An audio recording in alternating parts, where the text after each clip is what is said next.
Ja sam Andrijana, inače sam otočanka, a tu gdje mi živimo, to jest na otoku i u okolici, ljude s otoka zovu Boduli, tako da sam ja u biti Bodulica.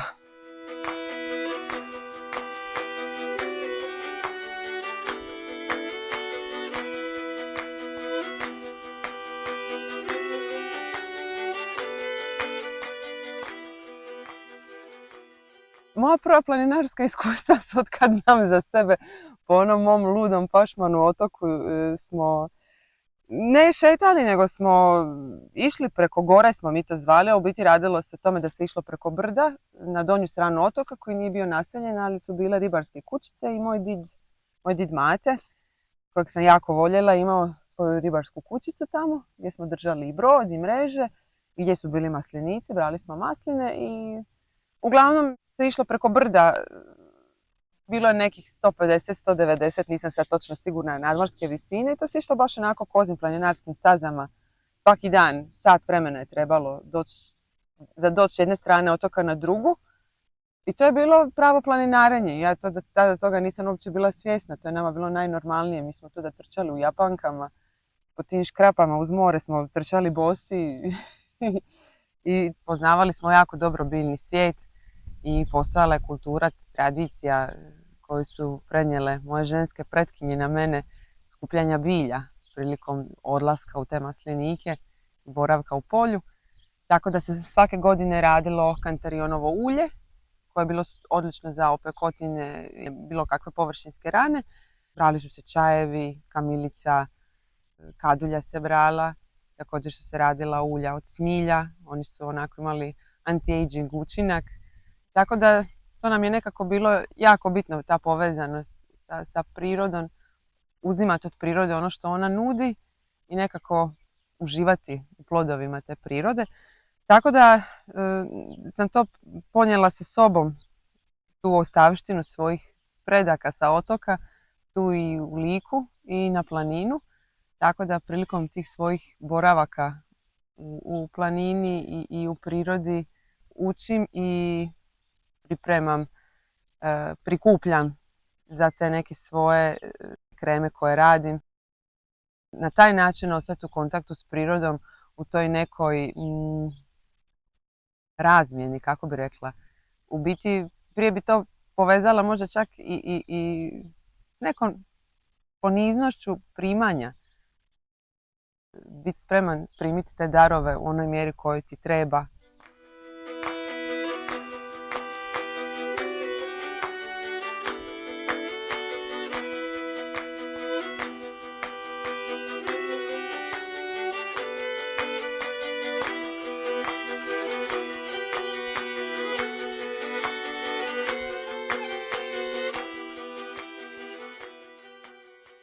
Tako da to su bili neki moji početci planinaranja i usudim se reći da sam planinarka od kad znam za sebe. Ne znam, počela sam planinariti onako sama, sam počela odlaziti u planinu, vidjela sam da mi to godi i nije to bilo sad idem prvi put u planinu pa se popela na neki vrh. Ne znam, prvo moje planinarenje je bilo došla sam do doma, do Paklenice i to mi je bilo ono wow, kako sam sposobna. A onda sljedeći put sam došla do Paklenice, do doma pa sam otišla malo, ne znam koliko, kilometar dalje prema Ivinim Vodicama. Pa tako, malo po malo sam došla i do skloništa Ivine Vodice, onda sam se okrenula ovamo prema Vilinskim Kukovima, prema jugoistočnom Velebitu, pa isto tako. Prvi put sam išla do Mamet Jame, pa drugi put do Vilinskih Kukova, pa treći put do Panoge. Znači svaki put bi išla dalje, išla sam sama i nekako dozvoljavala sam, usudim se reći, nikad se nisam osjećala da sam ja osvajala planinu. I još uvijek dan današnji nekako osjećam da planina osvaja mene.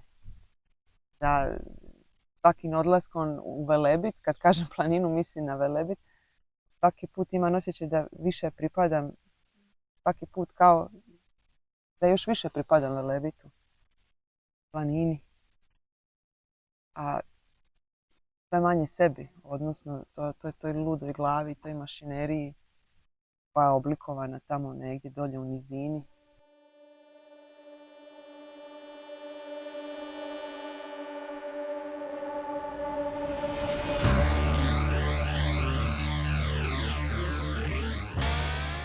Uglavnom u 6 dana ja sam doista prošla taj velebitski planinarski put, jedno predivno iskustvo i nakon toga jednostavno povratak u nekakav stari život mi je bio nemoguć.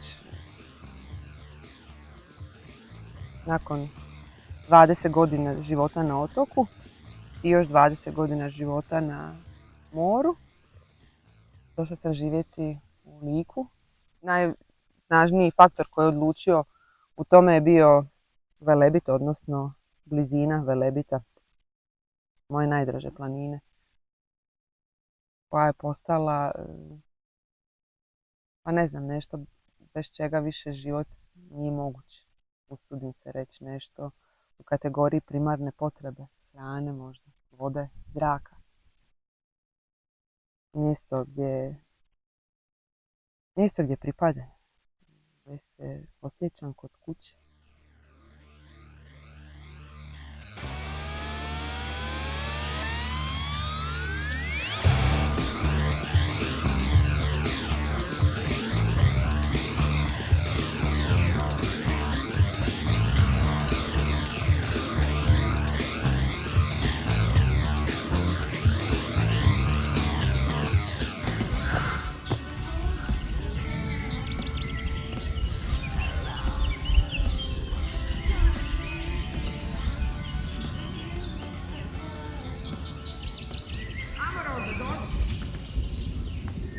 Tu žive divljih životinja. Ako pričamo o divljim životinjama, znači ima medvjeda, vuka, risa, crna, divlja svinja, ima lisice, lički sokol leti, koji je opjevan u tolikim ličkim pjesmama, onako lijepo ga je vidjeti. Susrela sam se par puta s medvjedom, međutim taj susret je bio da bi on mene vidio prije nego ja njega i u biti počeo bi bježati od mene i bio bi već daleko kad bi ja njega vidjela. Srela sam vuka i to baš tu na Lubenovcu. Kako sam izašla od onih smreka, otvorio mi se pogled prema ovamo i on je bio tu možda 50 metara sad od mene. I vidio me, skužio me, odmah me očutio me. I stao je, gledali smo se i lagano otišao gore prema šumi. I to mi je bio to mi je u biti najdraži susret sa divljom životinjom. Nije me bilo strah, da budem iskrena, osjećala sam se onako počašćena, privilegirana.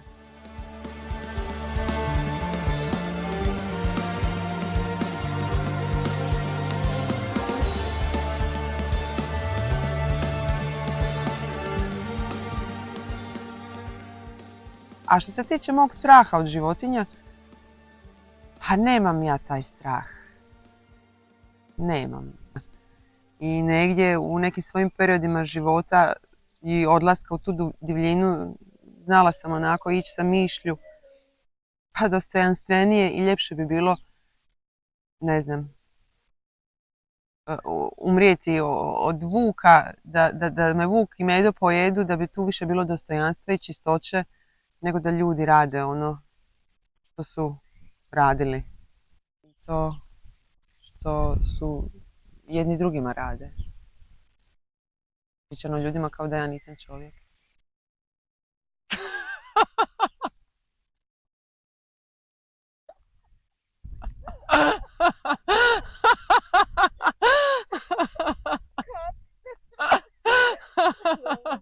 To ćeš ti izmontirati.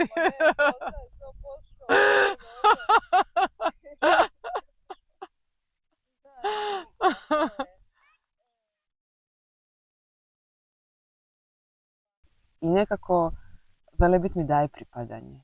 Ono što sam tražila čitav život, to mi je dao Velebit. Taj osjećaj pripadanja, taj osjećaj da sam kod kuće.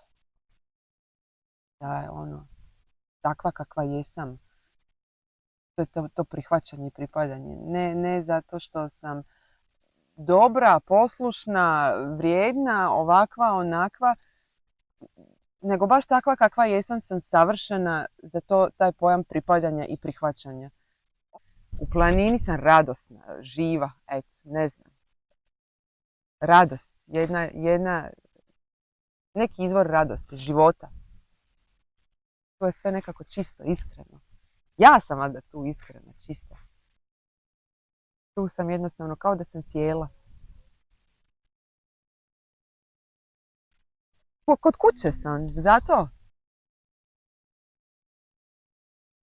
Taj otok kojeg se ja sjećam i na kojem sam ja odrasla, on više ne postoji.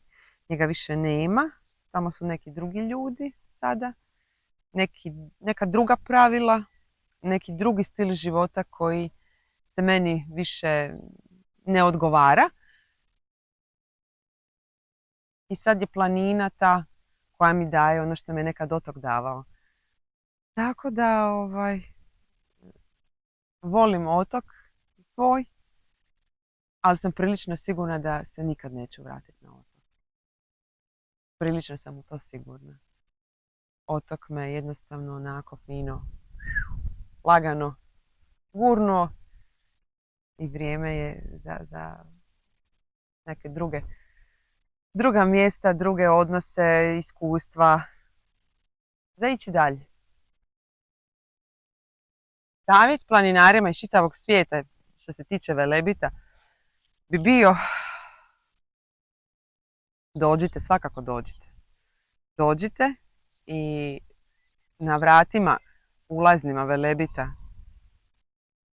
izujte svoj ego, svoju grandioznost, svoju superiornost i onako sa puno poniznosti, ljubavi, poštovanja u svojim gojzama tiho prošetajte planinarskim stazama, fotografirajte, uživajte, svjedočite toj ljepoti. I onda kad izađete ono što ste ostavili na vratima, pogledajte i odlučite da li vam to treba dalje ili ćete taj teret, tu prtljagu ostaviti zauvijek tu. Eto, to bi im poručila.